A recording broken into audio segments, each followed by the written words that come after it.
presentation of HBO Sports.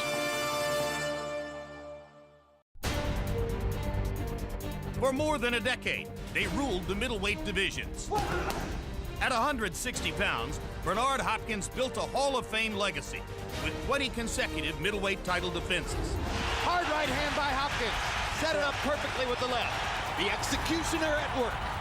Just 8 pounds north, but an ocean apart, Welshman Joe Calzaghe ruled the super middleweight division with his own decade of dominance. Look at the hand speed. Another non-stop Calzaghe barrage. But while Hopkins starred in some of the sport's biggest events, boxing's Prince of Wales stayed home, waiting for the right fight to take his perfect record abroad. After Hopkins' middleweight reign came to a close in 2005, he moved up to light heavyweight, scoring an emphatic victory over then divisional kingpin Antonio Tarver. What a performance by Hopkins. Meanwhile, against Denmark's Mikkel Kessler, Calzaghe proved everything he could ever prove at super middleweight. There's nobody else in the world exactly like Joe Calzaghe. And at the height of his popularity, found the perfect reason finally to cross the Atlantic. I would never let a white boy beat me. I would never let a white boy beat me. Tonight, Calzaghe follows Hopkins to light heavyweight, seeking to secure his legacy by defeating a legend. He's in for the shock of his life, 100%. And I just cannot wait to get in that ring and shut him up. I must win, and I must win big, and I must punish him to be able to look in everybody in their face and say, I told you so. It's Bernard Hopkins versus Joe Calzaghe on World Championship Boxing next.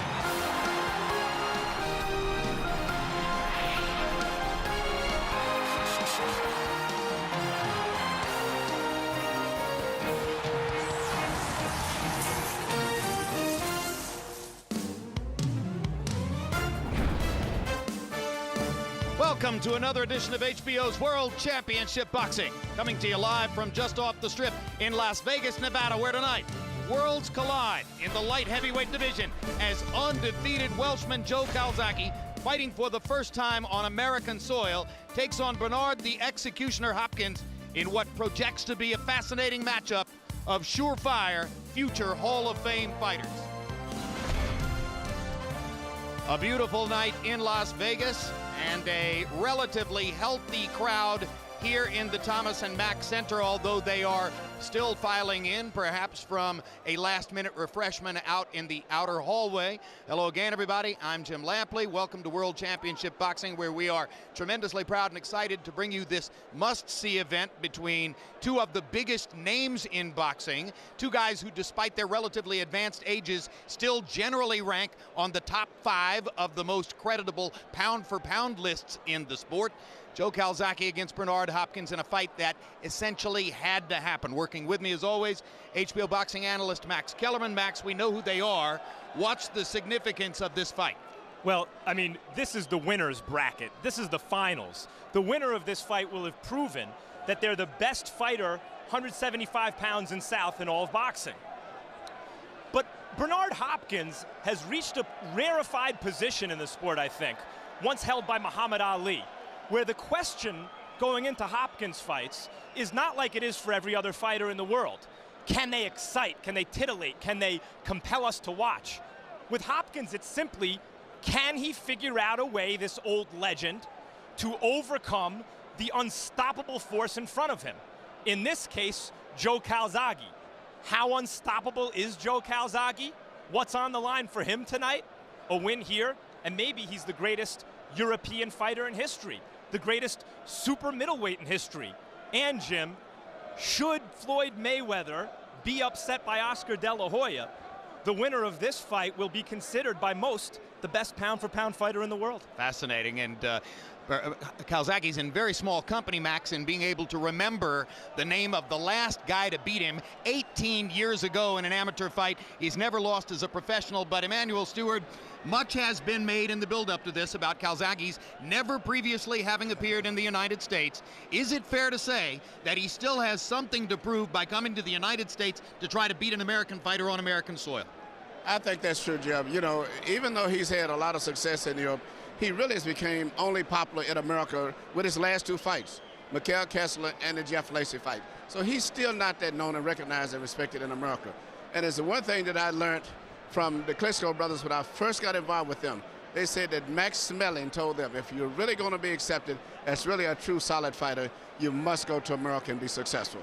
Thus far, we've had Nassim Hamed, who only had normal success over here, and even the great following we had with Ricky Hatton. When he had his first significant fight, he fell short with all of the fans that he had here. Lennox Lewis thus far has been the only fighter from Europe that has came over here and established and be respected as a great fighter. Calzaghe is doing it, and he's doing it with one of the best fighters in the world. Indeed, Calzaghe, of course, as you already know, first met Bernard Hopkins on that weekend when Ricky Hatton suffered his first loss 5 months ago to Floyd Mayweather in this city. Now Calzaghe leaves what has literally been for him a cocoon, a charmed life in the bucolic surroundings of Newbridge in Wales. Far different from what he faces here in Las Vegas.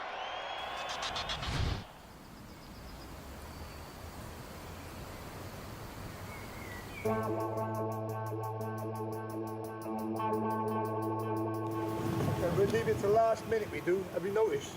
We start packing 24 minutes before, not 24 hours. It's the first time he's ever done this, taking his son out of the friendly confines of Newbridge, Wales before a fight.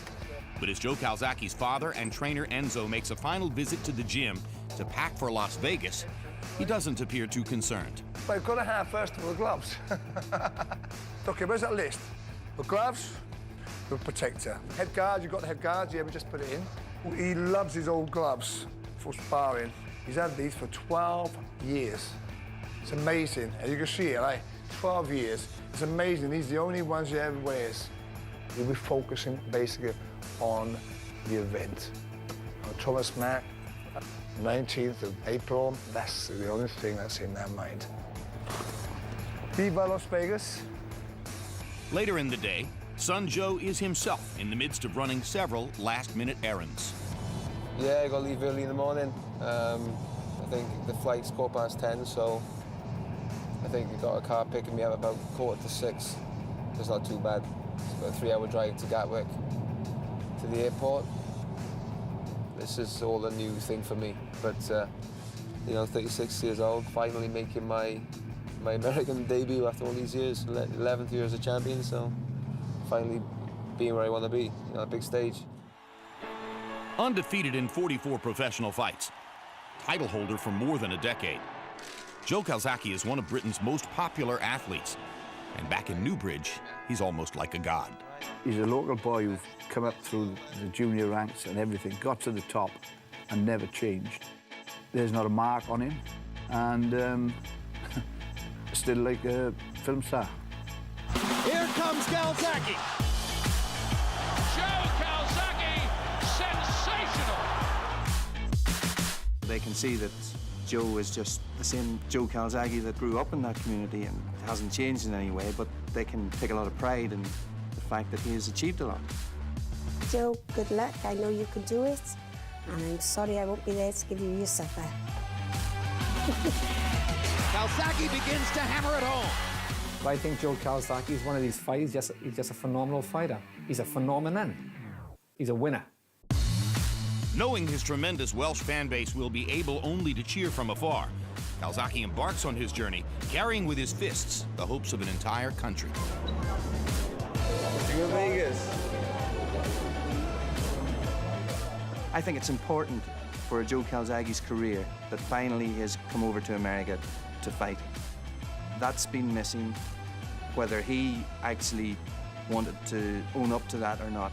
More and more he realized that in order to get that kind of same definition over here that he has back in the UK, he's got to perform in front of American fight fans.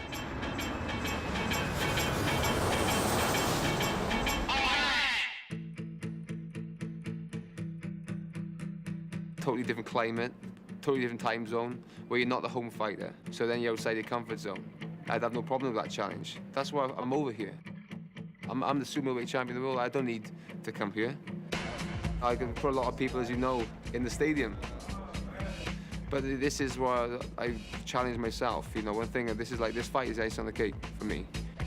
This would not be the kind of choice in terms of, I want to go to Vegas to have my name up in lights. He's made a choice to come out here to show American fight fans and commentators in particular what he can do, how good he is. Much has been made of Calzaghe coming to America. Many say a victory over Bernard Hopkins is necessary to cement his legacy. But for Calzaghe, it's leaving the sport with a perfect record that's most important.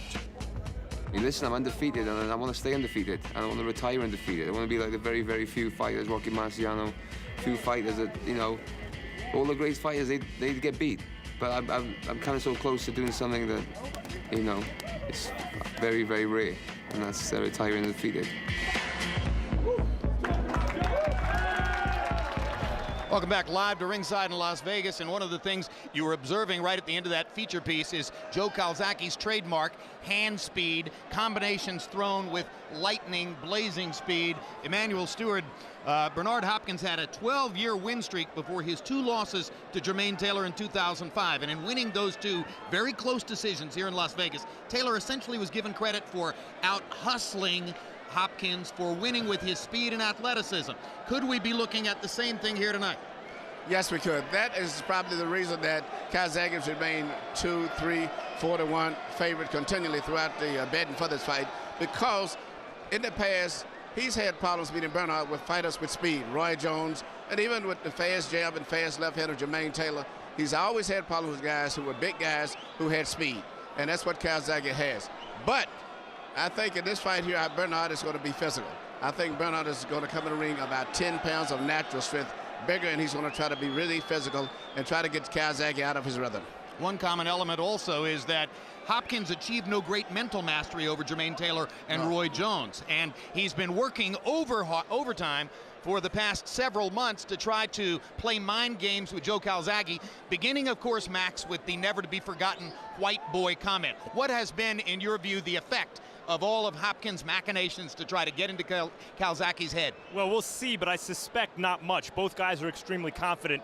You don't reign over weight divisions for better than a decade. In both cases here, they did that without being very confident. Both guys have told me that they think that they do everything better than the other guy.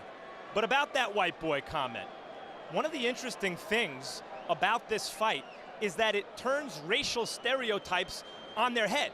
The idea behind Hopkins' comment is that the stereotype of a white fighter is that they lack the athleticism and the improvisational, spontaneous, jazz-like ability to kind of extemporaneously make adjustments on the fly. Therefore, the white fighter had to be tougher and outthink his black opponent. Here, it is exactly the opposite. If Bernard Hopkins, the black fighter, hopes to overcome Joe Calzaghe here, he's going to have to out-tough him and out-think him, something that Hopkins has been able to do to virtually everyone he's ever faced. But Joe Calzaghe is also very tough and very smart.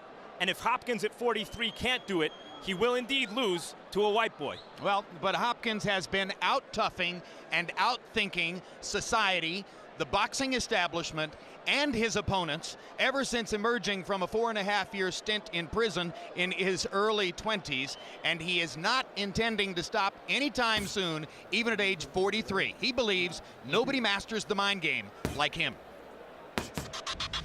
I would never let a white boy beat me. I would never let a white boy beat me. I would never let a white boy beat me.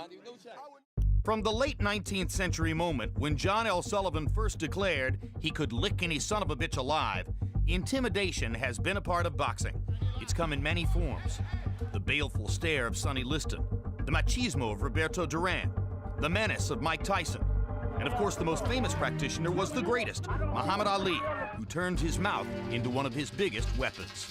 I can't beat me. I had 180 amateur fights, 22 professional fights, and I'm good as a girl. Ali was great at that. He got under your skins by talking to you nonstop. So by the time fight time came around, you just messed up mentally. You want to kill this guy. And once you get mad in a fight, you lose all sense of your game plan.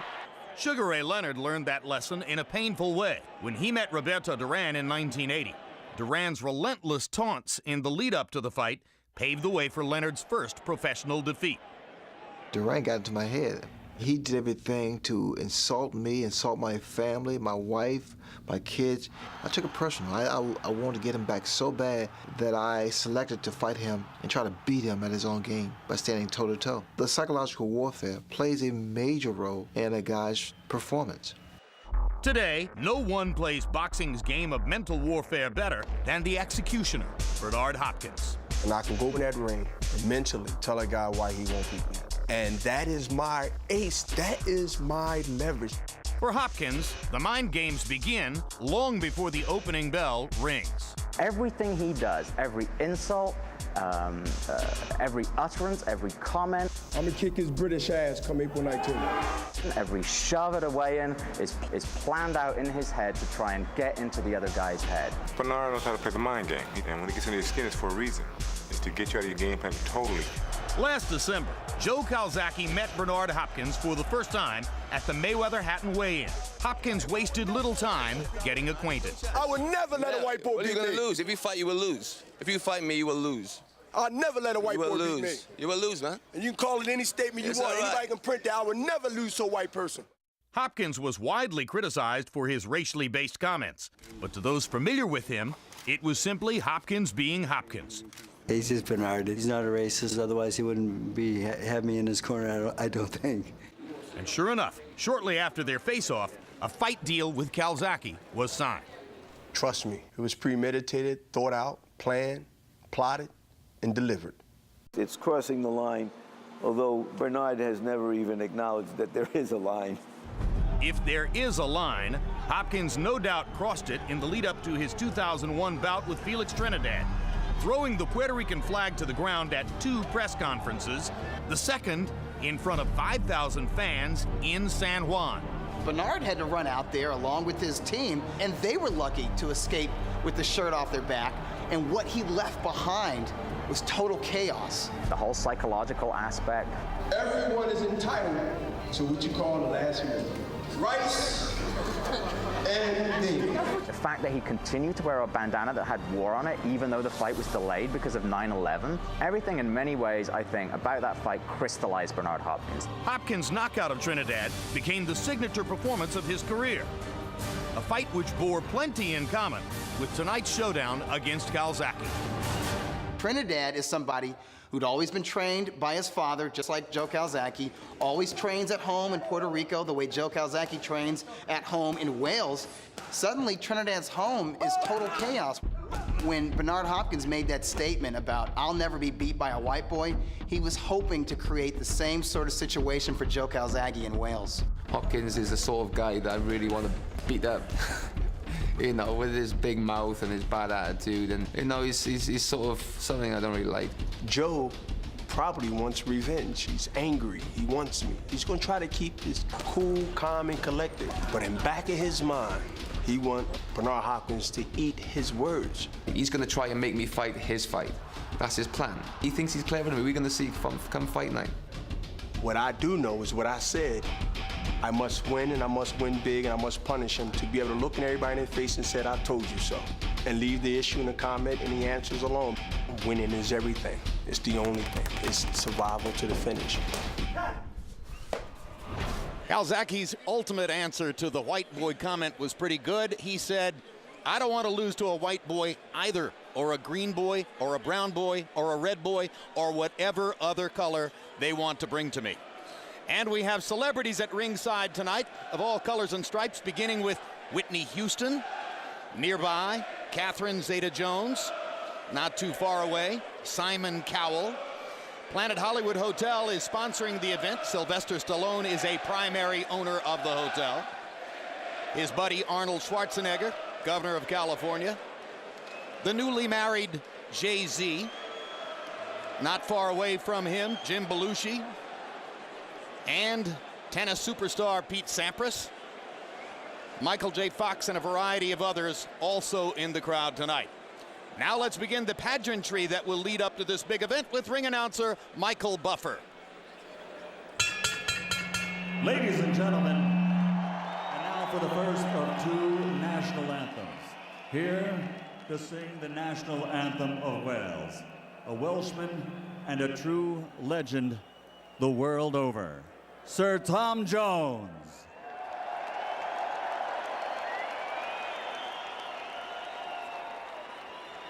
Are we working? It's on? Great. Are you ready? Here we go.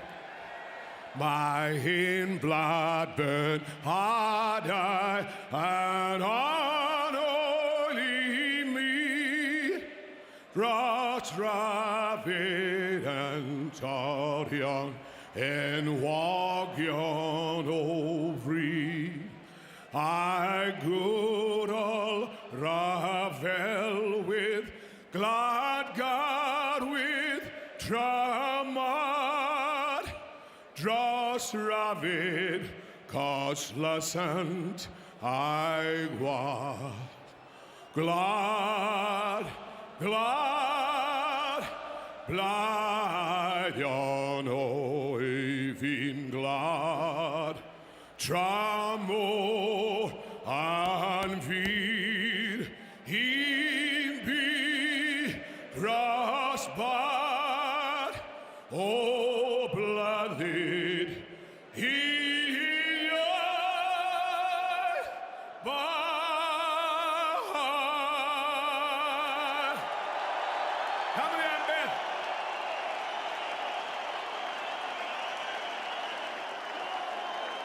And now, ladies and gentlemen, here to sing the national anthem for the United States, to be performed by an artist with the #1 R&B album, Knockout recording star, please welcome Ray J. Oh, say, can you see by the dawn's early light what so proudly we hailed at the twilight's last gleaming, whose broad stripes and bright stars through the perilous fight o'er the ramparts we watched were so gallantly streaming, and the rocket's red glare, the bombs bursting in air, gave proof through the night that our flag was still there. Oh, say, does that star-spangled banner yet wave o'er the land of the free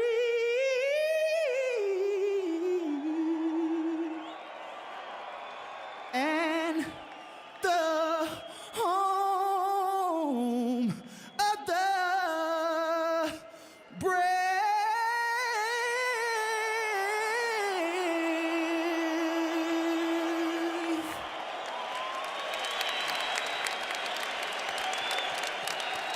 Tale of the tape for Bernard Hopkins against Joe Calzaghe. Hopkins at 43 years old, still near the top of the sport. George Foreman achieved that in his second career. Archie Moore achieved that. Practically nobody else in the history of boxing. Calzaghe with a 7-year age advantage, 1-inch height advantage for the Philadelphia fighter Hopkins, an arm length advantage of 1 inch measured from the armpit to the end of the fist for the Welshman. And they both weighed in 2 pounds under the 175-pound limit. Rules of the bout with our unofficial ringside scorer, Harold Letterman. The Bernard Hopkins-Joe Calzaghe fight is scheduled for 12 rounds using the unified rules of the Association of Boxing Commissions. There is no 3 knockdown rule. Only the referee can stop the fight. In case it is caused by an accidental headbutt, we go to the scorecards if the 4 rounds have been completed, and you cannot be saved by the bell in any round, including the 12th and final round. Jim.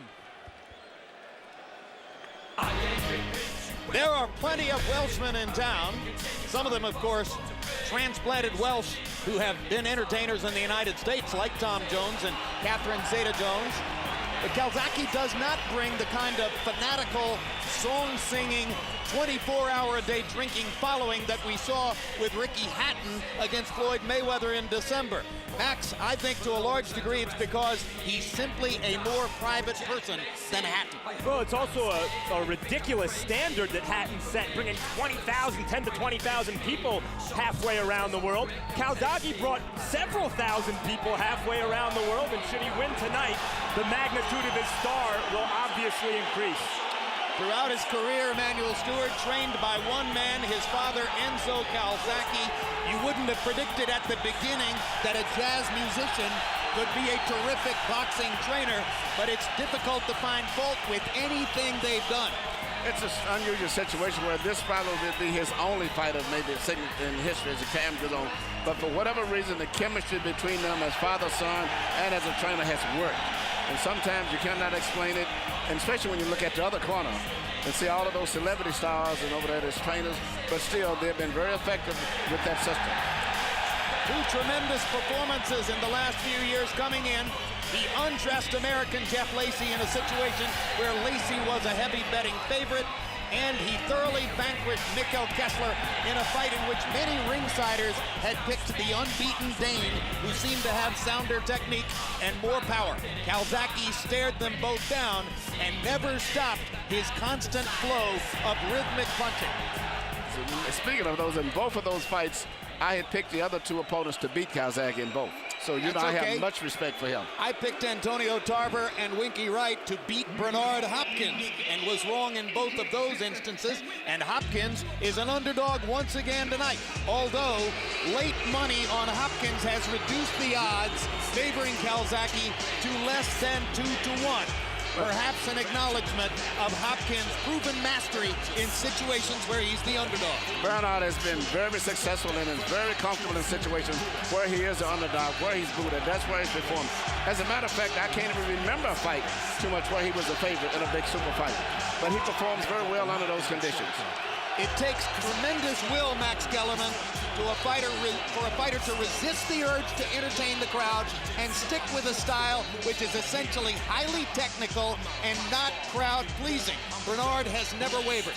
No, and what Bernard is, and this has been said before, is essentially a negative force in the sense that he negates what his opponent is trying to do, but let's not overlook the fact that he knocked out guys like Felix Trinidad, which meant he had to be landing punches somewhere along the way, especially body punches, and that's something he's going to feature tonight. You know, as Calzaghe said when we spoke to him, he says basically the biggest signature figures on Bernard's record has been with what he considered junior middleweights, mainly guys like Oscar De La Hoya and Felix Trinidad. Tonight, Bernard is fighting a big guy. Therefore, Calzaghe feels that he has that advantage, even though they both weigh 173. But I am suspicious that Bernard is physically bigger than him, as you pointed out, Jim, when we had the meeting. He certainly appears in the meeting to be the bigger, stronger guy. Let's go to ring announcer Michael Buffer for the official introduction. Ladies and gentlemen, by way of Planet Hollywood, Resort Casino of Las Vegas, Nevada, USA, welcome to the Thomas and Mack Center, UNLV. Tonight, Oscar De La Hoya's Golden Boy Promotions, Frank Warren Sports Network, and the Planet Hollywood Resort Casino of Las Vegas are proud to present the main event of the evening.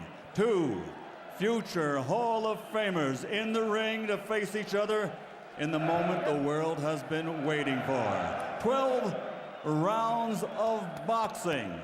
This is a contest recognized by fight fans the world over and Ring Magazine for the linear and true light heavyweight championship of the world. Brought to you in association with HBO Sports and sponsored by Rockstar Energy Drink, party like a rock star, Affliction Clothing, and Southwest Airlines, the Spirit of Freedom. Sanctioned by the Nevada State Athletic Commission, Chairman John Bailey, Executive Director Keith Kaiser. At Ringside, the 3 judges scoring this bout on the 10-point system: Adelaide Bird, Chuck Jampa, and Ted Gimza. And inside the ring, the referee in charge of the action at the bell, Joe Fair but Firm Cortez. And now, for the thousands in attendance and the millions watching around the world, may the best man be victorious. Ladies and gentlemen, let's get ready to rumble!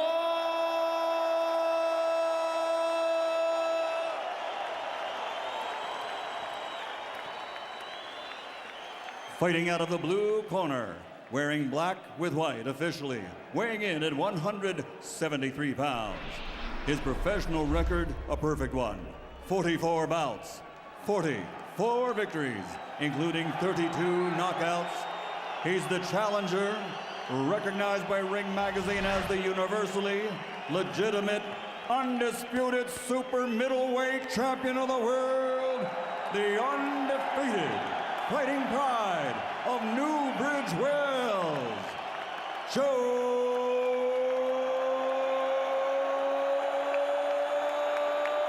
Calzaghe.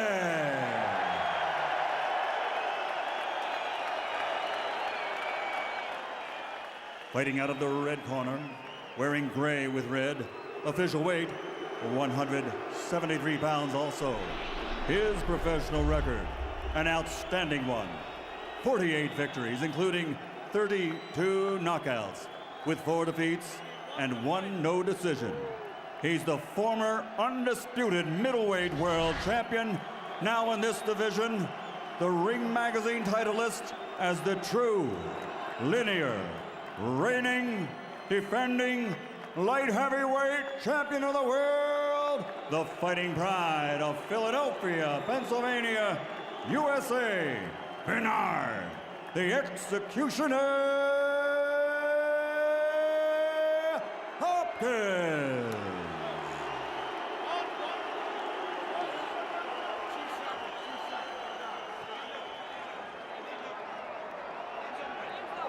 All right, gentlemen, we went over the rules in the dressing room. I expect a good, clean fight. I referee your fight, Bernard, in the past, no problem. Joe, I referee your fights in the past, no problems. I don't expect any problems tonight. I want a clean fight. Obey my commands at all times. Remember, guys, I'm fair, but I'm firm. Touch him up. If there's a fighter alive capable of handing Joe Calzaghe his first professional defeat, it's Bernard Hopkins. He certainly knows how to do it after having studied Calzaghe. The question is, at 43, can he physically implement what he knows how to do? In the corner. Watch out for headbutts. In 2 of Hopkins' last 4 fights, the opponent wound up with a cut as the result of a butt. And Hopkins acknowledges that he spent a good deal of time studying tape of Calzaghe's fight with Sakio Bika a year and a half ago, in which a headbutt cut clearly bothered Calzaghe. He called it the worst cut of his career. And to point out just what you said, Hopkins made his first aggressive move. He ran in with his head down again, as you see right there. He looked like he's focusing as much on keeping his head down, whether it's for protection or to cause a butt as it is punching. Calzaghe makes his first spirited forward rush of the fight, and they wind up tied together on the ropes. Cortez breaks them up. And Calzaghe got the better of that head exchange as he seemed to bother Hopkins with his own head on the inside.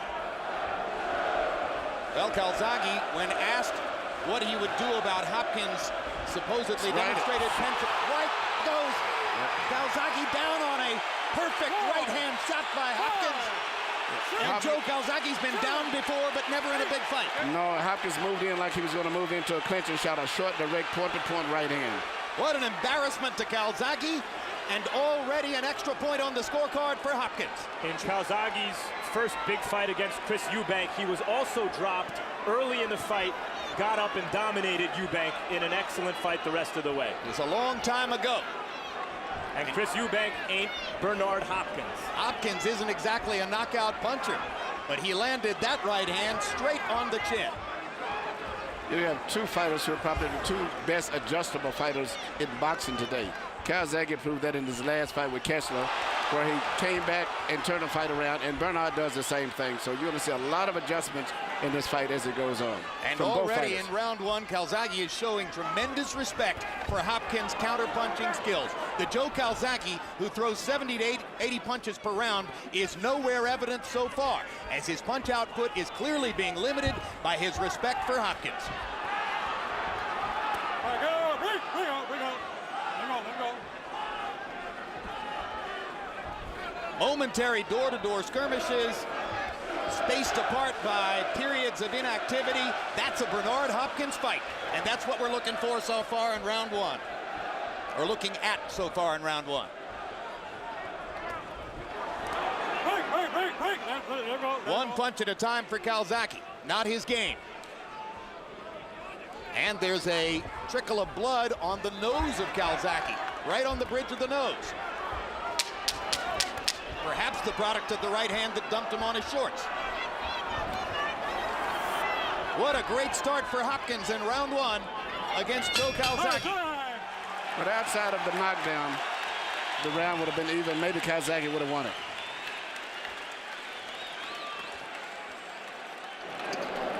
Joe, the best of fighting fights. Your left hands are not working. You wouldn't know. You with me? Yeah. You know from the left hand at all. So that's too much your leg. His leg, that's all you feel. Good. No problem. You didn't let him night. You let him make the right. You stand in front of him. Get it? All right. Nice round. Keep using those feints, head movement, and don't forget the body from you, okay? All right? Very nice. What? Here you see Bernard moving in as if he's going to go into a clinch and shoot a perfect pinpoint short right hand. Couldn't have been any better than that. And the fact that Calzaghe wasn't even expecting that, because from that shorter distance, it would have had much more effect than if it had been a long-range punch. And any chance Calzaghe had of standing up was eliminated when Hopkins continued to proceed forward, and with their shoulders engaged, managed to go ahead and finish the knockdown by putting Calzaghe onto his trunks.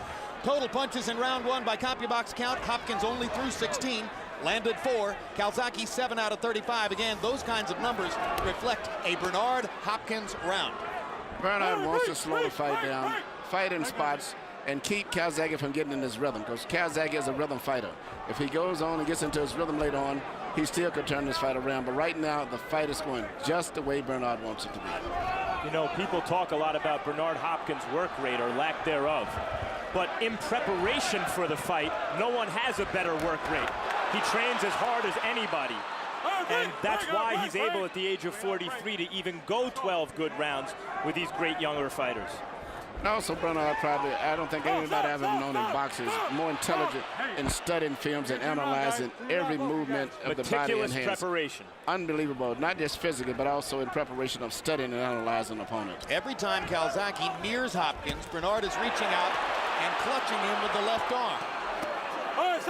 And he's managing to do it most of the time on the opposite side of Joe Cortez. Ricky Hatton complained long and loud about how Cortez refereed the Hatton-Mayweather fight in December. There were some British writers who felt as though Cortez didn't give Hatton a chance to do his thing. Bring out. What's punch behind the head? Well, Mayweather had a lot to do with that. Yeah, and I think so far it's Hopkins who's keeping Calzaghe from doing his thing. And Bernard landed another straight right counterpunch. That's his best shot, and he's landed it again in this round.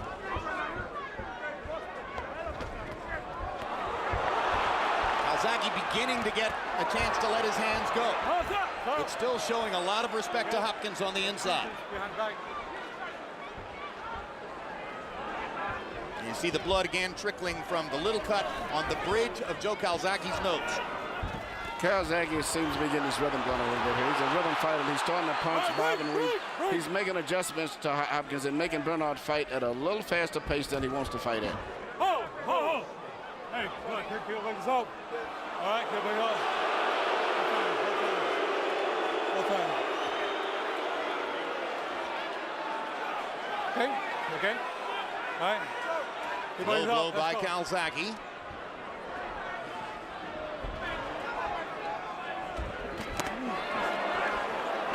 Once again, Hopkins reaches that left arm out. Momentarily holds Calzaghe, then drops it as Cortez comes in. All right, break. Let him out.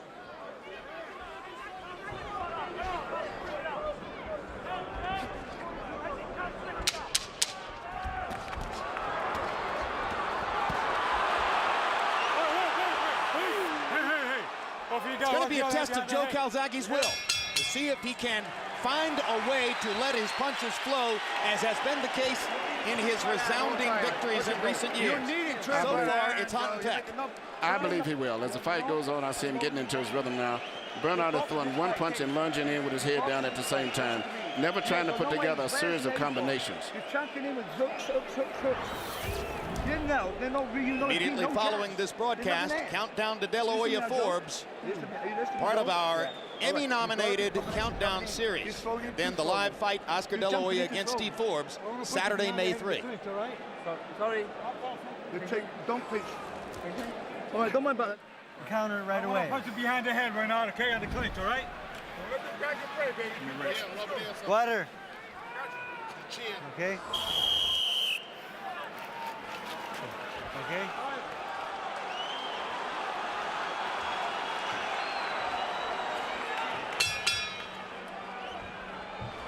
CompuBox numbers so far figure Calzaghe for having thrown 33 jabs and landed none. Obviously, if he's going to get that two-fisted rhythm going, he's going to have to start landing his jab at some point. Yeah, both guys are very difficult to land clean punches on. Both of them are very good defensive fighters. And now Calzaghe goes with the lead left hand down the middle and lands it. That may be a tactic that he would use to greater effect as time goes on. Guys, I got to tell you, I think the majority of the effective punches have been landed by Hopkins, including in the last round. Bernard said going into this fight, he's not going to be able to beat me on flair. And I don't see Calzaghe beating Hopkins on flair so far. All right, stop. Hopkins getting in 3 right-hand body shots before Cortez pulled him apart. Bernard Hopkins is extremely adept at getting in subtle punishment when the two fighters are engaged in what might be called clinches, and it doesn't look like much is going on. Something is going on, like that. Bernard's a very cagey guy, and one of his heroes is the famous middleweight from Philadelphia, Benny Briscoe, and he's, who kept his head down, which avoided from getting hit, made opponents hurt their hands, but also he's landing very short, accurate punches. Calzaghe is busy, but his punches are more of a slap. Bernard's are more crisp, more accurate, more body weight. Calzaghe's game is to fight at a moderate distance. So far, Hopkins is making him fight either from great distance or in a phone booth, up close. Both of those situations are better for Hopkins. Bernard is fighting the fight that he wants to fight. Calzaghe cannot fight the fight he wants to fight at this stage. And that's saying something, because Calzaghe's always been able to impose his style on his opponent. But still, as the fight goes on, I think he's going to step it up whether he wins or loses, because he's just that type of a guy. He makes great adjustment, and once he senses he may be losing the fight, he does become more intense. Well, the first adjustment that appears necessary here is how to find a distance at which he can mount his offense without getting sucked into Bernard's vortex. And it seems to me that minute by minute, he's beginning to feel his way toward that. You see his hands flowing more rhythmically here in round 3.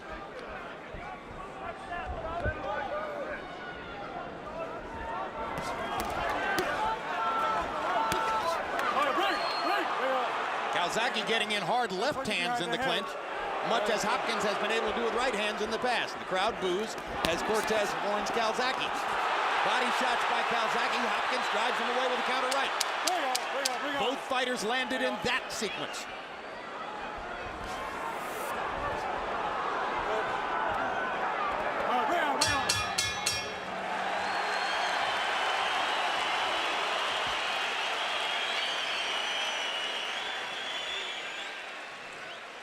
Yeah, he's doing the pace you can't maintain after. Okay, can you keep it going, Joe? Yeah. How do you feel? It feels good, Joe. Going up. And load the left hand, target left, right, left. All right, double combination. Trying to keep a tight guard, though. Huh? Keep it today, yeah, but you're getting too worried about the tight guard. That's what's catching you. It's catching you because you relax it, you throw the left. You have to be careful. Yeah. You have to be careful, Joe. Yeah, cool. You got to start stepping these rounds up. You start stepping up, a bit too cautious. You catch on the cautious, right? Yeah. When you hear me? All right, you just can't get away with one punch, okay? He's a sucker for the right hand. Come back to the left hook. Feint him, right hand, left hook. He's gonna work all night long. I promise you. All right? Let's go. Deep breath. Freddie Roach is the head trainer in Hopkins' corner. He actually has 4 people on his staff, which might be called a kind of joint chiefs of staff arrangement. Trainer Mackie Shillstone, John David Jackson to talk about southpaw and defense, Nassim Richardson, who's been an assistant trainer throughout his career, and Freddie Roach. Harold, how do you have it through 3? Okay, Jim, 2 rounds to 1, 29-27. Bernard Hopkins. You got to give him an extra point to round 1, just like you said, for the knockdown. But, Jim, I got to tell you, Bernard's got Joe Calzaghe fighting his fight. In other words, Hopkins' fight. Calzaghe rushes in, and Bernard hits him with a right hand. I thought Joe was busy enough to win round 2, but certainly in round 3, the Hopkins right hand was more effective. 2 rounds to 1, Hopkins.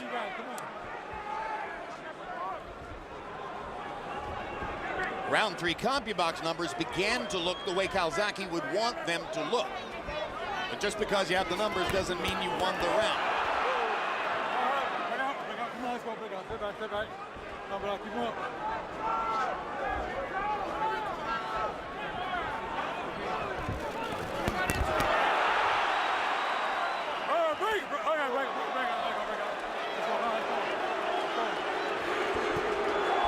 Big right hand from Hopkins. And Calzaghe looks bewildered at Hopkins' tactics. Come here. Come here. Come here. Come here. Come here. I tell you, I don't want any rough tactics. I don't want to take any points or disqualify either one of you, understand? It's a clean fight. Let's go, time in. You heard Freddie Roach tell Hopkins, right hand, or feint right hand, left hook. It'll work all night. Bernard's most effective punch is and usually has always been back and back, and then throwing a right hand at the lead just like that with his head bent down at the same time. That's his most effective. He doesn't put a flow of combinations together, but he's very effective with that right hand. All right, bring on. Partially effective because you have to worry about the head and the right hand at the same time. Absolutely.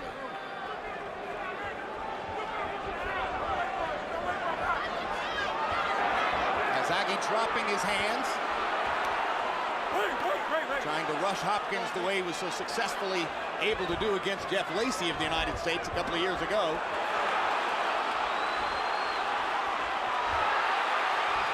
Hopkins fighting off the ropes with his counter-punching accuracy. Yeah, and it seems to me continuing to land the cleaner, more effective punches, although in this round not landing as many of them. Stop. Let's go. And I think my point about Hopkins being the bigger man is proven out as they stand and face each other in the ring. The one in tight advantage we knew about. But he's stronger in the upper body than Calzaghe. Yeah, you know, when they had the weigh-in, which they request you to do, you don't have to do it, it's mandatory. When you come to the arena, I think they said Calzaghe weighed 181 tonight. Bernard refused to weigh in tonight for the second weigh-in. Which is why we showed you no unofficial weights. Watch your foot, watch your foot. Southpaw against a conventional fighter. The lead feet will often get tangled up. And you heard Joe Cortez saying, watch your foot. Hopkins, for some reason, stands in a neutral corner to watch the round card girl come in, and then finally turns away to walk to his own corner.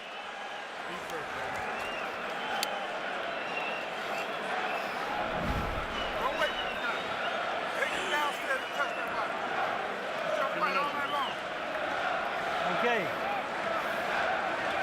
Steve. They start using the things. He's dropping his head with a cool tap. Right up. Right? Move the other way. Move the other way, but you're reluctant to do any combinations. He doesn't mind them. What's that much to speak on? In between. Yeah, okay. Here you see Bernard land a right hand, and as he usually does, he follows up not with a left hook like he would. We use it with physical tactics, such as hitting it with his head or shoulders. But he's been successful with it most of his career, and if he can get away with it, more power to him. Then he hits Calzaghe from behind in the ear, and that's when Cortez pulled them together and had a discussion with them, saying he didn't want any roughhousing tactics. CompuBox numbers in the 4th round. Hopkins, 7 of 29. Calzaghe, 14 out of 51. So the numbers are beginning to favor Calzaghe in every round. But as Max Kellerman points out, the numbers don't necessarily reflect who lands the cleaner, more identifiable shots. Well, at this stage now, Calzaghe seems to have gotten more comfortable with the rhythm and flow of the fight and is setting the tempo, and Bernard is losing his balance. He can't time Calzaghe as good as he would earlier, and he's the one that's getting off balance himself a little bit right here. When Calzaghe drops his hands in front of his opponent and does that showboaty kind of stuff, it's generally an indication that he's feeling comfortable and ready to start really doing his thing. I'm surprised when he does that, Hopkins doesn't punch. Don't hold the head down, man. Let's go. Let's go. That time, Calzaghe very concertedly covering up inside to make sure Hopkins didn't land anything. More and more, Calzaghe is concentrating on trying to develop combat from the outside and avoiding it inside. But you know, Jim, as you said, the more identifiable punches, whenever I see sweat flying, it's generally flying off of Calzaghe's face due to a clean shot from Hopkins. Although Calzaghe landed a good striking left hand in that last exchange. Indeed. Let's go, let's fight. Calzaghe seems much more relaxed now than in the first couple of rounds. Well, he's pretty figured out now that Bernard's biggest weapon is just simply that one short right hand lead that he throws when he pushes his head in. And beyond that, Bernard is not having a good flow of anything else. Stop.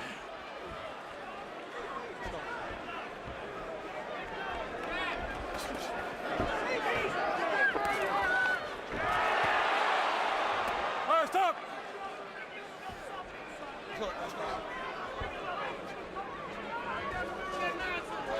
It's fascinating. Hopkins was quite vocal in saying, I have to win the fight in the middle of the ring. For the last 2 rounds, he has circled the ring with his back to the ropes constantly. Maybe he didn't mean that he had to win the fight in the middle of the ring. Or maybe he likes the way he's fighting off the ropes. Well, he's been fighting very good, and the right hand that he knocked Calzaghe down was similar to the right hand he really knocked out, really, for the most part, Robert Allen. All right, stop right there. Now we see some deception in Hopkins' defense. He talked about before the fight the old Jersey Joe Walcott turning, making it look as though he's walking away, and then coming back with a quick right hand left hook. He's starting to take that Walcott posture, if not throw the punches. Good right hand to the body by Hopkins there. Earlier, Calzaghe landed a good straight left hand to the body and the left upstairs. Calzaghe getting in more punches and a good left hand that clocks Hopkins before the bell. Hopkins felt the need to fight back after the bell. I found the method of fighting. What? I just found the method of fighting now. Later tonight, West Coast viewers can catch the latest installment of Real Sports, featuring an interview with presidential candidate Barack Obama on his love of basketball. I can't imagine more fun than having a good pickup basketball game. With Hillary Clinton, perhaps. East Coast viewers can see a replay of the show tomorrow morning at 8 a.m. And April 29, it's a special live edition of Costas Now. Bob Costas leads a town hall-style discussion into the relationship between sports and media. You need more than 1 2 shots. Let's show the combinations. When you do combinations, you can't handle your team. Okay? Combinations. CompuBox numbers on power shots in round 5. Hopkins 10 out of 31, Calzaghe 11 out of 32. In other words, virtually even. And Calzaghe gave his fans something to sing about that round, apparently, Jim. Or maybe they just wanted to sing.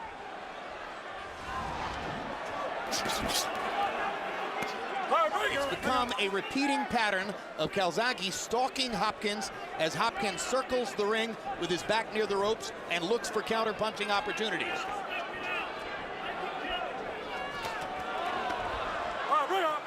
This could be a difficult fight to score because Calzaghe looks very comfortable. He's coming in, but he doesn't have any power. His punches are just a little flurries inside. Bernard lands the cleaner punches, but Bernard only would throw 1 punch and then smother you right away after that. So it can be a very rough fight to score. Calzaghe is starting to make his left hand produce music upstairs. Landing more solidly, landing more consistently than in the first 2 rounds.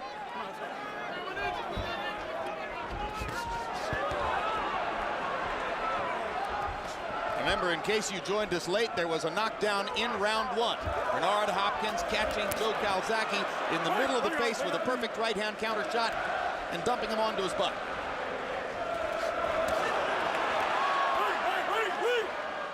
Break out, please. Let's go.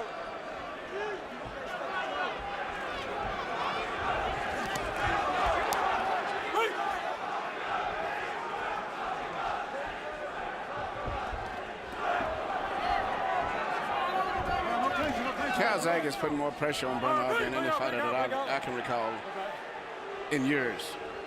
He's coming to him all the time, and Bernard is having problems trying to time him now. And I'm surprised that Calzaghe hasn't stepped back and shot a left uppercut when Bernard goes forward, because Bernard runs in with his head down every time. Hard right-hand body shot by Hopkins amid a flurry by Calzaghe. There certainly has been a momentum shift over the last couple rounds, where Calzaghe seems to be more effective and Bernard throwing even fewer punches than he did earlier. Although there caught Calzaghe. Good left-hand counter by Bernard there.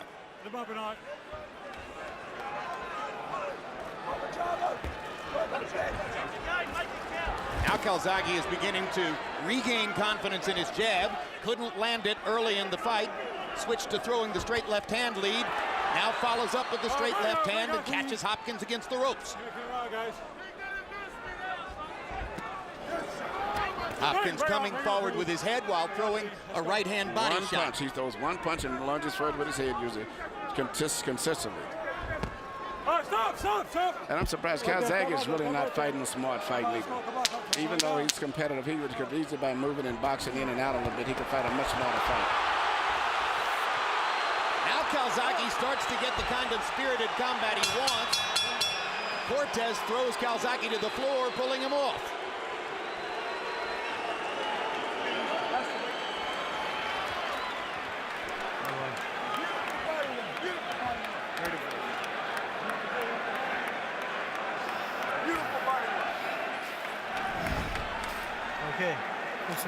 Okay, Bernard. I want a clean round. I don't want any rough tactics. I don't want to start taking any points. Give me a clean fight. Joe, this guy's still going behind the head, too. Yeah. Okay. No, we're fucking good. You want to get this guy stop you or you want to stop him? I want it for the same thing, no rough tactics. I want it for the same thing. I won't start taking any points from either one of you. Now, I'm telling you now, do you want him to stop you? Or you want to stop him? That's the fucking way it's going to go. That's the way it's going to go. Are you with me now? Make your fucking up in the powder here, right? Right through the A's, and attack the fourth. That's the most combative I've ever seen Enzo Calzaghe in dealing with his son. CompuBox averages through the 6th round. Hopkins averages 8 lands in 31 punches. Calzaghe averages 15 lands in 53 punches. Harold, how do you have it through 6? Okay, Jim, the last 3 rounds, I thought Joe Calzaghe's aggressiveness and clean punching, he just won them all. Anyway, 4 rounds to 2. 57, 56, Joe Calzaghe. Now, there's only a 1-point difference because Hopkins has that extra point for the knockdown. But you know, Jim, in the last 3 rounds, Joe's coming in. He's really getting into his rhythm. He's using the right jab more, landed a lot of straight left hands. He's just landing more clean, effective shots. Hopkins lands an occasional right hand, but not much more. 4-2, Calzaghe. Emmanuel, do you agree that Calzaghe is getting closer to fighting his fight? Yeah, so he still could do a little bit more by making Bernard fall off balance, because Bernard fights with his head to the floor all of it. But I think Calzaghe, as I said, is getting into his rhythm now, much like he did with Mack Kessler. But you know, Bernard still is capable of scoring another knockdown somewhere the way he fights, and could even still make the decision even closer and more in his favor. He still can land a you've knockout. mentioned how hard this fight is to score. I think the 2nd and the 5th rounds could have gone either way. And those, you know, you have a lot of swing rounds, and it's difficult to come to a conclusion as to who won the fight. You're right. I agree with you. It's been a very difficult fight, especially the knockdown. And I think Bernard still is capable of scoring another knockdown. Well, I think it's also possible that the 3rd round, which Harold Letterman gave to Hopkins, could conceivably have gone to Calzaghe, who was by far the busier fighter. So 3 swing rounds at least. Exactly. But we expected that the rounds would be difficult to score. That was the case in both of Hopkins' fights with Jermaine Taylor. No, and for those who would be critical of Hopkins' style here, I know Calzaghe's not a spring chicken, but this is a 43-year-old fighter that's ancient in boxing. And you know, it's amazing too. I've never saw Bernard Hopkins ever decisively beaten, and I saw all of his fights virtually. including the fight to Roy Jones. He lost the decision, but he was never really beaten, and he didn't have much experience. And we saw the fights with Jermaine Taylor. He's boxing's Greg Maddox. He's just an incredible, incredible athlete. Amazing man. Well, he spent 17 years fighting in the 160-pound weight class. And Emmanuel Stewart, you began to observe toward the end of his middleweight reign that maybe he would be better suited to move up in weight. He looked so spectacular in his first light heavyweight fight against Antonio Tarver that you were tempted to wonder, well, what might he have been if he had been a light heavyweight for 4 or 5 years prior to that? He has been a light heavyweight. He was always, without even in training, eating nothing but vegetables and, you know, running every day at 5 or 6 in the morning. He was always, and still he was very weak making 160. He's been a light heavyweight a long time. Calzaghe scores a rally along the ropes. Hopkins felt a need to retaliate. The best way to make Bernard Hopkins fight offensively is to go hit it, as Calzaghe is doing. That's what I was saying right there. Calzaghe almost was knocked down again, simply because of the way Bernard is letting him run in off balance. How do you score that round? I think Calzaghe should have won the round, but he almost lost a 2-point round. Yeah. Okay, work the ace, okay? Yeah. He's feeling it now, Joy's feeling it now, right? But you've got to start the ace, the 3-4 ace, 3 to 4 ace. You're throwing the big left hand but not landing anything. Right? This guy's ready to be taken. You can start walking him down. You're the stronger man, okay? Towel on my shoulders now. Cold towel. Here you see Calzaghe come in throwing his typical punches, really no power, more of an amateur type slapping punches, but they get points, and also leaving himself open for Bernard's punches. Bernard Carter with a short right hand right there. I know Calzaghe with his head down. I know Calzaghe dominated that round, but that right hand almost put Calzaghe down. Harold Letterman gave the round to Hopkins. So, you know, that underlines your point, Max. Power shots in round 7. Calzaghe landing 20 of 45, 10 in the last minute of the round. But Hopkins landed 12 of 32, and perhaps because of that hard right hand toward the end, Letterman gives the round to Hopkins, which evens the fight on his scorecard. The real question you ask when scoring a round, or at least I ask myself, is who would I rather have been that round? I'd rather be the guy who's doing the damage. I thought that Calzaghe won the round. I think the fact that he didn't go down and it was just one clean blow, I would still think he hustled. He hustled that round, I believe. This is the challenge the judges are facing tonight. And I suspect the judges agree with you, Emmanuel.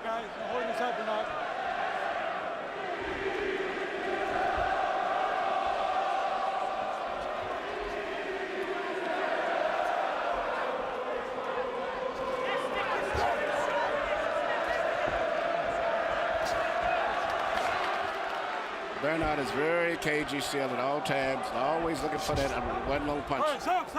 Yeah, I almost had to laugh listening to Freddie Roach say to Bernard Hopkins, if you start walking this man down, you can knock him out. When's the last time we saw Bernard Hopkins try to walk somebody down? Segundo Mocado? It's back when he's back to Antoine Elkins. I thought was his last really aggressive fight. Even when he beat Trinidad and Oscar, he patiently waited his time. He lost the early part of the fight then. He's always been patient since then. Bring out.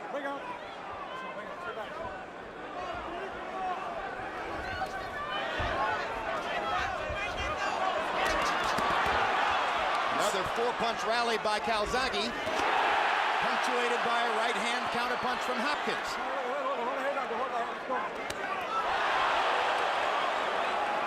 That shows you how quick Bernard can still be. Yeah, and I like what the referee did. He didn't do anything. Let them both do one dirty punch apiece and leave them alone. But Calzaghe just slapping with his punches. Trying to chop Hopkins down with a chopping left hand. There's a solid left from Calzaghe. Hopkins lands his right.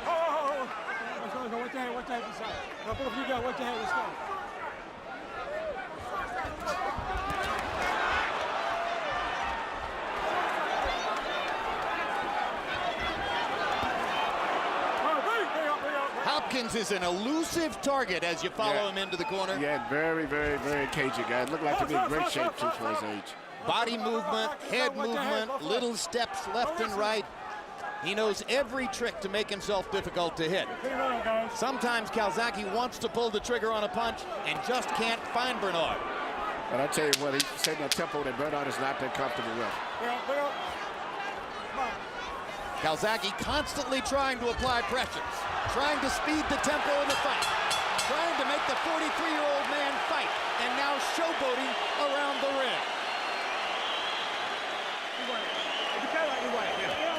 You won it. If you carry this way, all right? You're boxing to your pace. You can't stick your pace. The guy's knackered. He's knackered. Yeah. He's throwing a left hand. You're throwing left on its own. On its own. You got part of combination. Where's the fucking 4 C's gone? Yeah.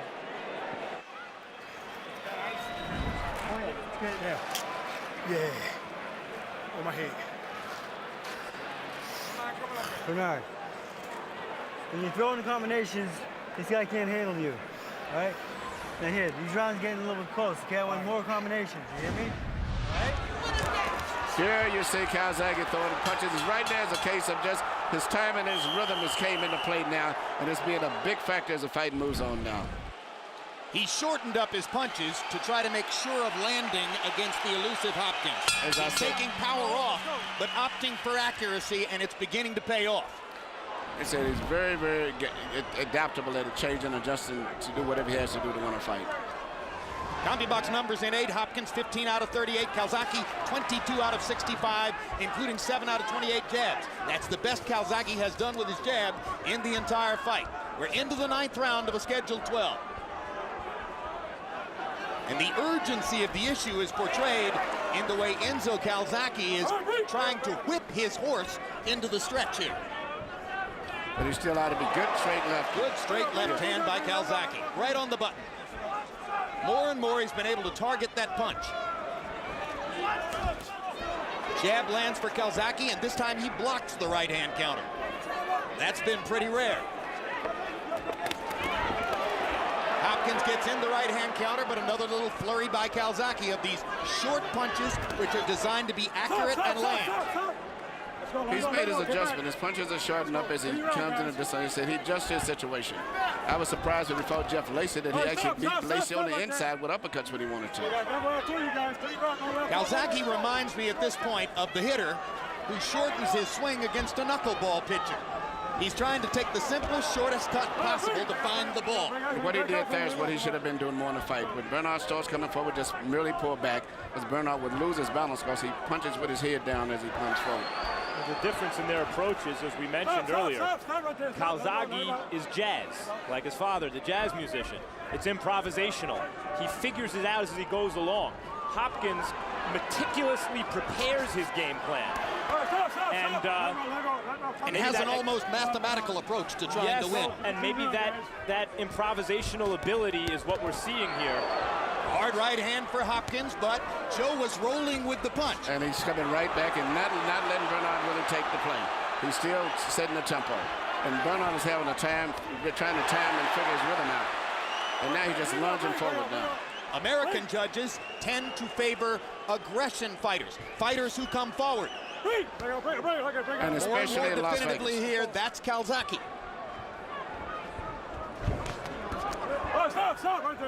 And now for the first time this round, Calzaghe is landing the punches that are making the sweat fly. Hold that head, Calzaghe.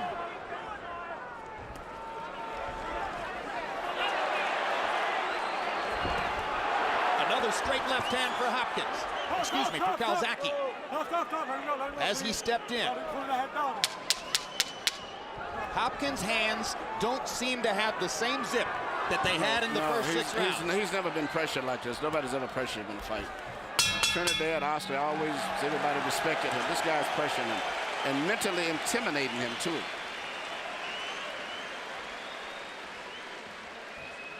So double your combination. Grab your combination. And the jab got land. Land the jab. He's got fuck all in there now, right? He's doing the same old pattern now. Rat-a-ta-ta, rat-a-ta-ta. Follow the boss. Square he goes rat-a-ta. Bring the big, spin him up and bring the uppercuts in. You listen to me, Joe. You listen to me, Joe. You won the next 4 rounds in big style. Big style. I think this guy's ready to be knocked out. Trust me. Trust me. Trust me. Yeah, listen, well, let's tell him how to do it. Listen, now when you move your feet up to him and you're making him use his legs, you've got to punch with him, okay? He's going away. All right, now come on. You understand? Yeah, he's letting you stopping you punching. Come on, John.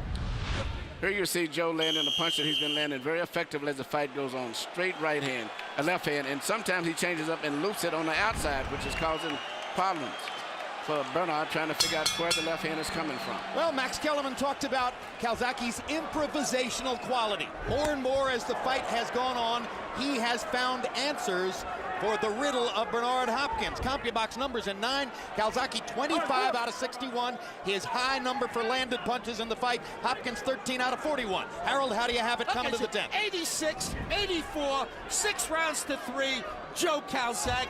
Jim, the last 2 rounds were incredibly easy rounds to score. I mean, you've been saying it's a tough round to score. Calzaghe, the aggressive guy, and Bernard throwing fewer and fewer punches. And down goes Hopkins on a low blow.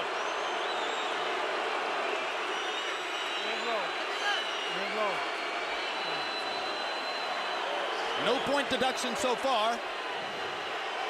You're up to 5 minutes. Cortez is going to give him up to 5 minutes.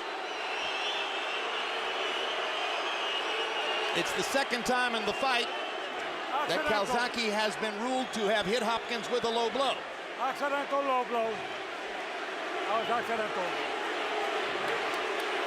Well, I think we can rest assured any more low blows and Calzaghe will be penalized. He pulls Calzaghe's head down. Yep. That was not an intentional low blow by no means, and it really wasn't that bad anyway. The part on the cup where it hit was not that damaging, to me, at least my opinion. I mean, if that caused that reaction from Hopkins, then maybe we're underrating Calzaghe's punching power the entire fight. That did not seem like a big punch that would cause this kind of a reaction. I wonder if Hopkins is choosing to stop Calzaghe's flowing momentum here by taking as long as possible to recover. That's not going to happen. Calzaghe's got his rhythm. He's wired up right now. And now Calzaghe's playing to the crowd, walking back and forth in the ring with his hands out as if to say, come on. And Hopkins, unlike almost every fighter that you see in this situation, is taking every second he can. And grimacing as though he's still in pain. And limping as though he's having difficulty walking. Refusing to be pressured into taking less than 5 minutes. Is it an Oscar-winning performance, or did Calzaghe land a bomb?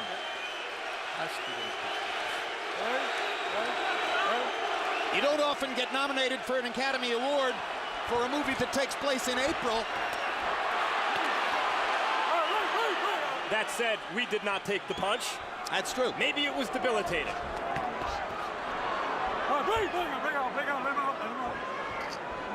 Guys. Straight right hand by Hopkins. Jumping forward as he threw it.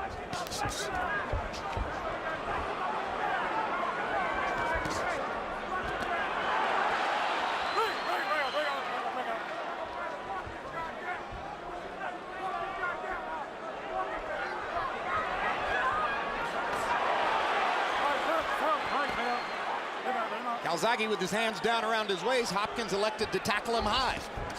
He's got to watch Hopkins' right hand set at all time. He's very dangerous with that right hand lead. Come on, Bernard. I want you wrestling inside, man. You know rough tactics.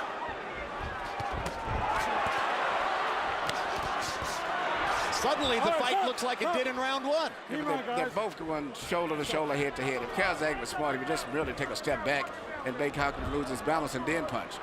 But as long as he's meeting punch to punch, anyone could get butted or either one could get hit. Well, it's not in Joe Calzaghe to simply make Bernard Hopkins come to him. He's a go-forward fighter, always has been. Bring out, come on, let go. I will not take any points for excessive holding any one of you. Joe Cortez there explicitly stating, I'm not trying to take any points. Stop right there. And Hopkins gets in 2 low blows on Calzaghe on the opposite side away from Cortez. They weren't big shots.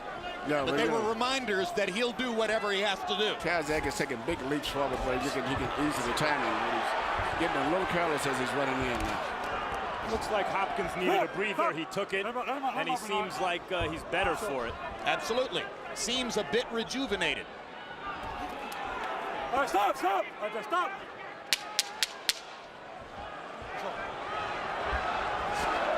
This round may be on the table as we come to the last 10 seconds. And both guys let their hands go, but neither lands anything of major consequence. Hey, boy.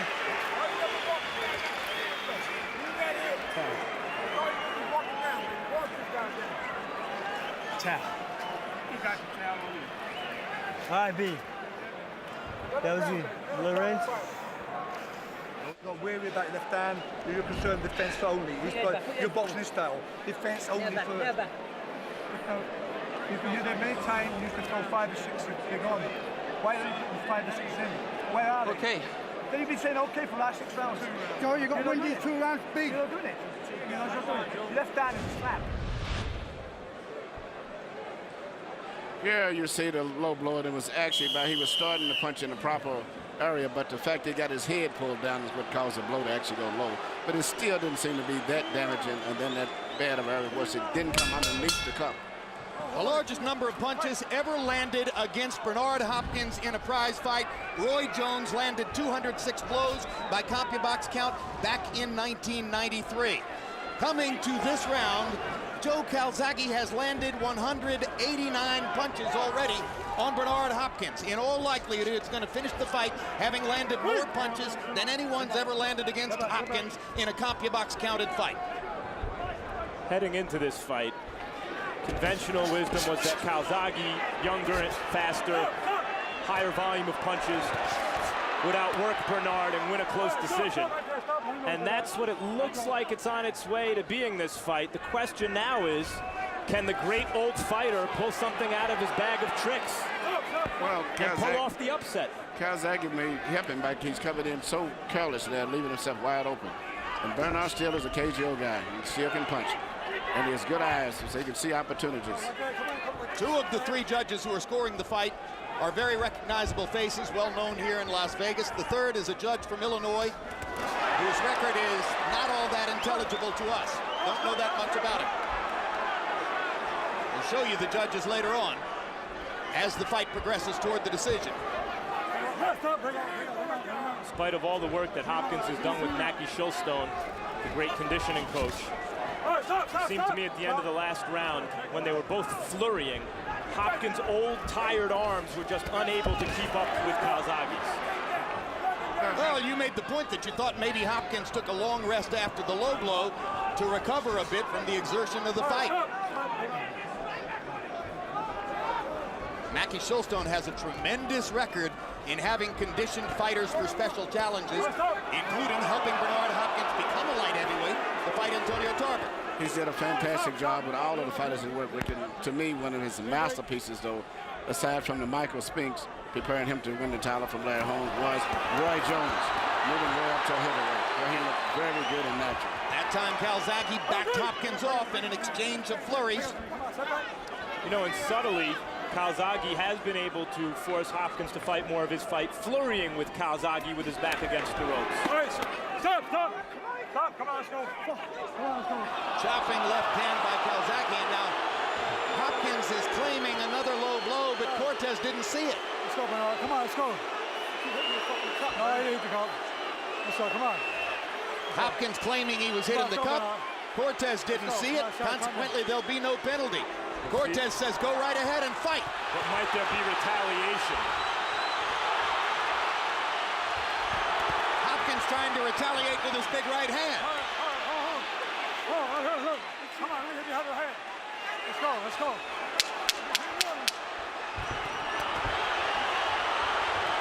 If they want to trade, Calzaghe will land more. It's as simple as that. Calzaghe's rhythm and timing is just too much for Bernard.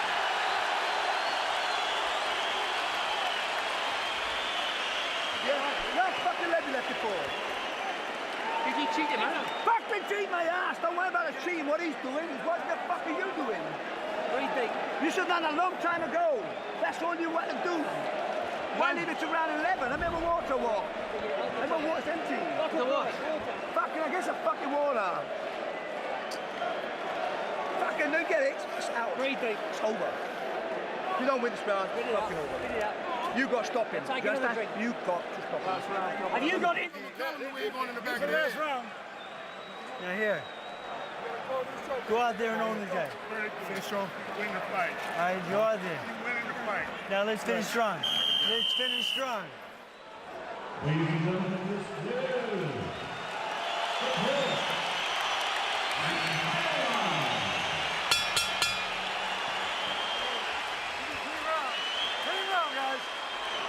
Round 12 begins. Freddie Roach urging Hopkins to finish strong. Enzo Calzaghe with a flurry of F-bombs for his son. You know, but in the corners, Hopkins' corner feels he's ahead, and Calzaghe's corner seems to feel Calzaghe's behind, saying that he needs a knockout.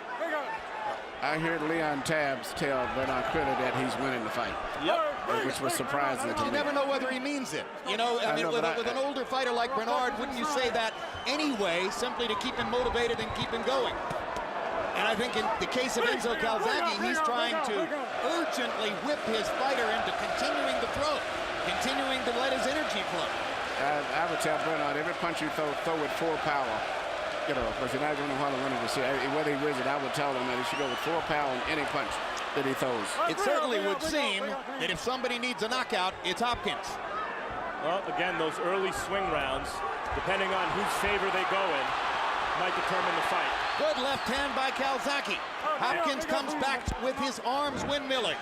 And speaking of swing rounds, here we are in the final one, and they're both fighting hard. As I always say, the Nevada judges consistently like guys who force the fight, push action. That's how you had the controversy with Trinidad when he fought with Oscar, and always throughout history. So, according to the way they score, I would have Calzaghe winning according to Nevada's scoring system. It was a given when you compare their styles that Calzaghe would be the aggressor. The only question was whether Hopkins' counter-aggression would befuddle him and ultimately upend him. It certainly looked in the first few rounds as though it was more than possible. But then Calzaghe got his rhythm going in the middle rounds. That knockdown in round one scored by Hopkins also seems to loom large at the moment. Indeed. As does the fact that no point was ever deducted for the 2 times that the fight was stopped because of low blows by Calzaghe. And incidentally, it's Hopkins who came in with the low blow reputation.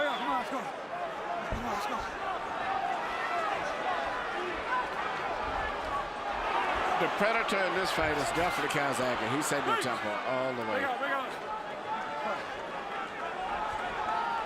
Joe Calzaghe with a professional record of 44 wins, no losses. 18 years since the last time he lost a fight as an amateur. Bernard Hopkins trying for his 3rd straight win in the light heavyweight division after an epic career as a middleweight. Calzaghe chasing Hopkins down the stretch. Hopkins holding on as the seconds tick away. And they fight past the bell.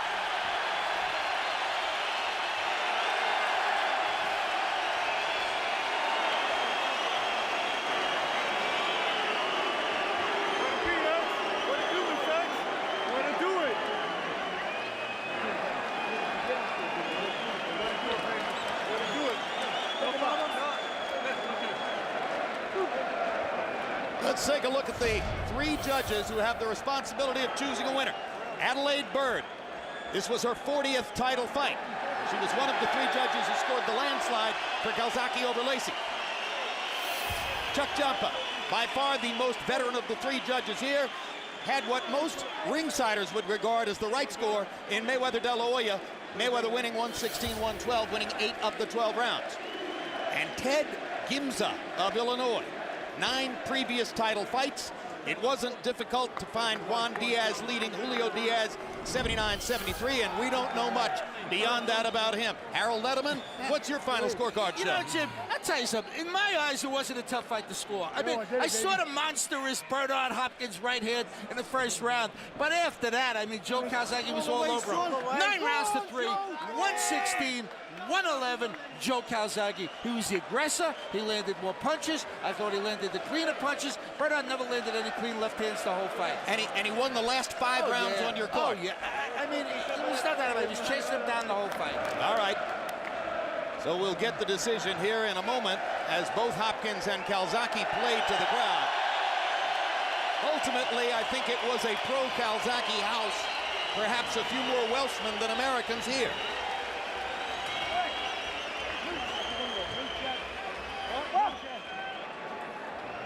and perhaps quite a number of Americans who rooted for Calzaghe because of his more crowd-pleasing style. That's Mackie Shilstone there talking to Hopkins, the physical conditioner who has done so much for fighters like Hopkins, Roy Jones, Michael Spinks. CompuBox numbers found Calzaghe landing 232 total punches, by far the most ever landed by an opponent in 21 Hopkins fights counted by CompuBox.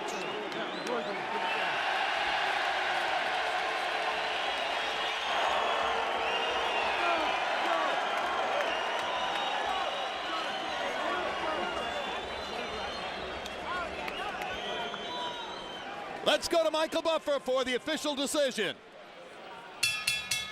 Ladies and gentlemen, by way of the Planet Hollywood Resort Casino of Las Vegas, we go to the scorecards. Adelaide Bird scores at 114, 113 for Bernard Hopkins. Ted Gimza scores at 115 to 112 for Joe Calzaghe. Chuck Jampa scores it 116 to 111 to the winner by split decision from Newbridge, Wales, still undefeated, and now recognized by Ring Magazine as the new linear light heavyweight champion of the world, Joe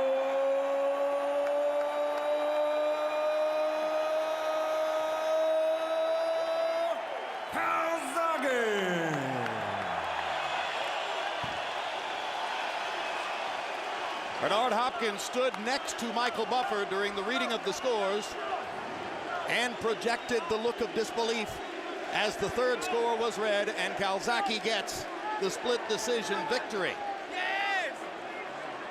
Final CompuBox numbers, and once again we remind you of Calzaghe's accomplishment in having landed by CompuBox count more punches than anyone has ever landed against Hopkins. 232 by CompuBox count. The previous high number was 206 by Roy Jones all the way back in 1993. Calzaghe landing at a 33% clip, which rose constantly as the fight went on. In the first half of the fight, he landed at about a 27% number. Hopkins actually had a lot of offensive output for Hopkins, landing 116 power punches, nearly 10 per round, and that's a very aggressive showing for Bernard. Of course, Calzaghe's hands are going so much, he throws so many punches that it makes it a little bit easier for a counterpuncher like Bernard to get off. He had counted on that as a platform for winning the fight for him, but at the end of the day, it's Calzaghe who emerges victorious and moves to 45 wins, no losses in his career. Let's go to Max Kellerman with the best light heavyweight in the world. Joe Calzaghe sharing a moment. Joe, congratulations. According to CompuBox, you just landed more punches against the great Bernard Hopkins than anyone ever has as a professional. How did you do it? I don't know. To be honest, I found it really hard tonight. You know, he caught me in the first round. I think I slipped, but I had to dig deep. You know, Bernard's a great fighter. I knew that before the fight. He was wild. He was very difficult to pin him down, so I just had to let my punches go. And it was a hard-earned victory. But I just love to say thanks to the fans, all the fans that come and see me. I love you all. Thank you so much. Joe, it seemed around the fourth round at some point, you started doing your thing where you drop your hands and have that kind of frenetic movement showing that you felt more relaxed. Is that something that you do to psych yourself up, or is that more a reflection of how you're actually feeling at that moment? I think it's just a reflection of how I'm feeling. You know, obviously I got caught early, so I was a bit wary of his right hand, you know, and he was very defensive, so I just had to be patient. But in the fourth round, I started to loosen up, and I felt I was getting stronger as a fight. I knew it wasn't going to be pretty, but the win's the win, and I thank God. Thanks so much. I'm so happy, so happy. You said you felt you slipped. It was a clean knockdown. Did he ever hurt you in the fight? Oh, we just said I slipped. No, I'm joking. He caught me the flash knockdown. It's only the third time in my career being on the floor, and I got up, and what great champions do. I just went on with my business, and like I said, I'm so happy right now. As you did against Chris Eubank many years ago. Later in the fight, towards the end of the round, he seemed to hurt you with a right hand. How close were you to going down at that point? No, seriously, I was only hurt. I can't say I was really hurt. Later, I'm forgetting the round, but he complained of a low blow and was demonstrative about it. The crowd seemed to not believe that he was actually hurt and thought that he was buying time. What do you think? Well, look at the replay. It must be the phantom punch, but you know he's a wily old character, Bernard. He's a great fighter, and I think the pace was getting to him a little bit, so he done everything he could do to take a rest. Where does this rank in the toughest fights of your career? Where does this one rank? Yeah, I'd say it's one of the toughest fights in my career. As I felt I had energy, but it was very difficult to pin Bernard down. I knew that. You know, I like fighters coming to me. He was very wily, very clever, holding on the inside. You know, listen, the guy's been around so many years, and you just said to me that I land more punches than any other opponent, so I'm pretty proud of that. Joe, Kelly Pavlik is a big middleweight. Roy Jones has been campaigning for a shot against you. Lots of big names out there for you to fight. Who's the one you want? I'm not sure. You know, maybe I'm the legend killer. I just finished Bernard Hopkins, maybe Roy Jones. We'll have to wait and see. We'll sit down. I'm just having a good rest with my family right now, and take some time out, and then we'll see what the next step is from there. Congratulations, Joe. Thanks very much. Thank you. Jim? All right, thank you very much, Max. Well, Roy Jones is seated about 5 rows away over there in the media area. What do we want to see Calzaghe do now that he's moved to this perch at 175 pounds? Is a Roy Jones fight satisfying to the public? I think that's the fight I would like to see. The new Super Roy, the new young Super Roy. I would like it. I thought Roy looked very good his last fight when he fought with Trinidad, even though Trinidad looked good also. So I think that Roy and him would be a very interesting fight. Also interesting to see what's left in Bernard Hopkins' future in the ring, should he choose to fight again. Let's go back to Max Kellerman with Bernard. No? Up? Bernard. Yes, okay. All right, thanks very much. I thought I was crossing up the truck. Let's go to Max with Bernard Hopkins. Bernard, impressive for 43 years old, or any age, but you did seem to slow down a bit in the middle rounds. Did you feel your age tonight at all? No, I was just pacing myself for the long haul. I mean, I had him down early in the round. I knew I was busting him up. And I was just storming. Freddie Roach told me, just take him into deep water, pick him off when I want to, and let him run into the shots because he come straight forward. I mean, it's clear that the world know and the fans know, other than the Brits, know I won this fight. And I made it look slightly easy, but look at my face. I'm not bruised up. I don't have a bruise. I bust him up. I hit him with short right hands. And I controlled the pace like a true veteran. Tied him up when I want to, walked him when I want to, and picked up rounds when I need to pick up round. But Bernard, I think it was an execution of the old school technique and everything, and he was throwing punches and missing. He was missing a whole lot. Okay, according to CompuBox, he landed more than anyone's ever landed against you. It appeared early many or most of those shots were in fact not landing. Later it appeared that they were landing. Were they landing? Well, they wasn't landing like you expect they was landing. I mean, if he throw 5 punches and 1 or 2 hit, I mean, of course 2 was landing, but I never got hurt in the fight. I never got hit with any big shots that I hurt him with. I dazed him and hurt him a couple of times. Put him down the first time. The world's seen it. See, one thing about boxing, the fans are the judges. Yes, they got officials, they got judges, but at the end of the day, the fans know that I put a gutty performance on. I have nothing to be ashamed of, and they know I'm a true champion. I took a guy to school that's undefeated, that give people problems, and I made him fight my fight half of the fight. And I think I won the fight unanimously. Okay. No question. The world also saw a punch that did not seem to land in a debilitating spot. You reacted as though it did. The crowd seemed not to believe it. You're looking at me incredulously.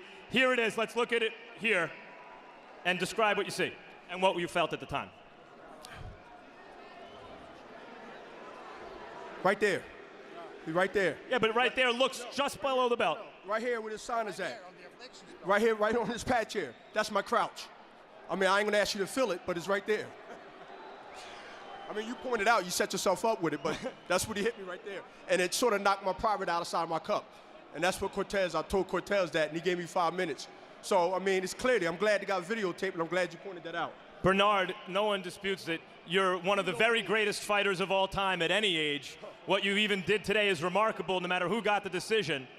But the question is, will this be it for you? What are your plans? Well, I'm going to talk to my partners, Golden Boy, talk to my wife, and just sit back and let the fans marinate this in their mind and show their disapproval. But you know, one thing about boxing, the fans are the judges.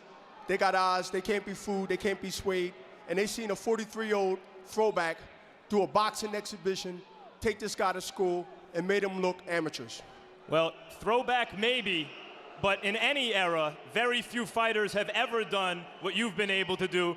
Thanks for another top performance, Bernard. Thanks, Max, and thanks to everybody in HBO. Jim? Well, he's never needed approval. And you heard Bernard Hopkins say a lot there. Quite obviously, he is saying, just as he said after both Jermaine Taylor fights, that's a bad decision. I won the fight. But maybe the most telling statement was, you saw me make him fight my fight half the fight. And that's about right. I think you did make him fight his fight half the fight. Well, it's the other half of the fight that made the difference. Yeah. The first 4 rounds, and after that, Calzaghe got in his groove, much like he did when he fought Mikel Kessler. And from that point on, it was Calzaghe. And Calzaghe didn't fight as good a fight as he could have fought, and he still won decisively. Aside from lobbying perhaps for a rematch against Calzaghe on the basis of his theory that he was the real winner of the fight, what else might there be left for Bernard Hopkins at this point? I don't know. Bernard still is a good fighter. He's very dedicated to the sport. It's just Calzaghe is just a difficult guy for anyone to fight. His style, his rhythm, his in and out motions. But I think he still fight very effectively with a lot of the top guys. I was still impressed with him because of the pressure that Calzaghe put on him, and he went the whole 12 rounds still. I think so, too. It was a heck of a performance by a 43-year-old guy. Max Kellerman, Joe Calzaghe came to America after all those years of us waiting for him to come to America, and he beat an American legend on American soil. What does it do for him? Well, Joe Calzaghe, I think, has proven by now he's a truly great fighter, a great dominant fighter. One of the best 2 or 3 pound-for-pound fighters in the world, depending on where you rank Pacquiao or Calzaghe, right under Floyd Mayweather Jr., and let's see how Floyd does against Oscar in the rematch.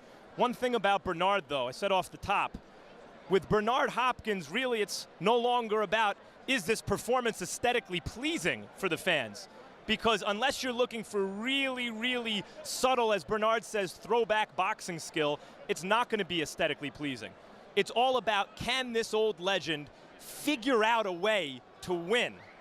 And against Jermaine Taylor twice in recent years, and now against Joe Calzaghe, he's figuring out a way to not decisively lose, but it's not exactly the same thing. Do you want to see Calzaghe against Roy Jones, or do you want to see him against a younger fighter like Kelly Pavlik or Jermaine Taylor or Edison Miranda or Arthur Abraham? Or Chad Dawson, who just gutted out a very tough and close win against an excellent fighter in Glenn Koff Johnson. Roy Jones is the big, big, big money fight, and I suspect that's what we'll get. I'd like to see Joe take on Kelly Pavlik sometime in the not-too-distant future. Well, and surely somewhere out there, Antonio Tarver is saying, why didn't you mention me, Jim? My name should be in that sweepstakes, Absolutely. too. There are a lot of possibilities for Calzaghe now that he's gotten past this particular hurdle. It was the event we expected it to be. The crowd appreciated what they saw. A terrific performance by a 43-year-old fighter, Bernard Hopkins, but he loses to the still unbeaten 45-0 Joe Calzaghe, now the king of the 175-pound weight class. Thanks very much for being with us on this one. And if you missed any part of tonight's telecast, you can catch it again on HBO tomorrow at 9 a.m. or on HBO 2 at 5 p.m. Tonight's installment of World Championship Boxing will also be rebroadcast a final time, also on HBO 2, Tuesday night at 11:15. Also upcoming on the HBO Sports calendar, May 3, Oscar De La Hoya fights live on HBO for the first time in 7 years, matching up with former 130-pound title holder Steve Forbes. May 17, Boxing After Dark returns with a 3-fight card filled with young prospects. Yuri Orcus Gamboa takes on Darling Jimenez. James Kirkland fights Irma Mosele Albert, and Alfredo Angulo faces off with Richard Gutierrez. May 31, HBO pay-per-view brings you a welterweight matchup pitting Shane Mosley against Zab Judah. June 7, Kelly Pavlik defends his middleweight title against Gary Lockett. And April 29, Costas Now returns with a special live town hall edition focusing on the ever-evolving relationship between sports and media. Next on HBO, stay tuned for the premiere of Countdown to De La Hoya Forbes in our Emmy Award-nominated Countdown series. And now, for our entire HBO crew, I'm Jim Lampley saying so long from Las Vegas, Nevada.